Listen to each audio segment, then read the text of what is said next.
আসসালামু আলাইকুম বন্ধুরা। হে দুর্বল মনের অধিকারী, তুমি কোথায় আর রাস্তা কোথায়? এই রাস্তায় ক্লান্ত হয়েছে আদম আলাইহিসসালাম, এর জন্য কেঁদেছেন নূহ আলাইহিসসালাম। আগুনে নিক্ষেপ হয়েছে ইব্রাহিম আলাইহিসসালাম, জবাই হওয়ার জন্য শুয়েছিলেন ইসমাইল আলাইহিসসালাম। অল্প মূল্যে বিক্রি হয়েছিলেন ইউসুফ আলাইহিসসালাম, বলকি কারাগারেও গিয়েছিলেন ইউসুফ আলাইহিসসালাম। কোরাতে টুকরো টুকরো হয়েছিলেন জাকারিয়া আলাইহিসসালাম,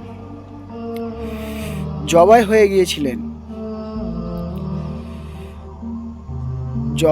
গিয়েছেন চরিত্র ইয়াহইয়া আলাইহিসসালাম। কষ্ট সহায় করেছেন আইয়ুব আলাইহিসসালাম, অনেক কান্না করেছেন দাউদ আলাইহিসসালাম। নানান প্রকারে কষ্ট ও দরিদ্রতা সহায় করেছেন আমাদের নবী, আপনার নবী মুহাম্মদ সাল্লাল্লাহু আলাইহি ওয়াসাল্লাম।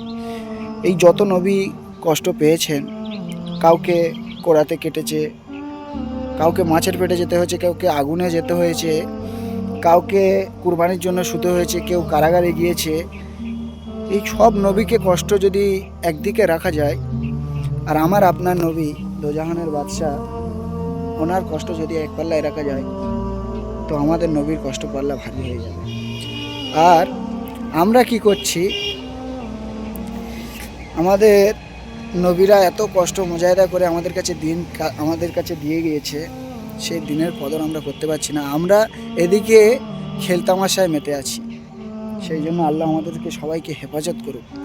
আল্লাহুম্মা আমিন।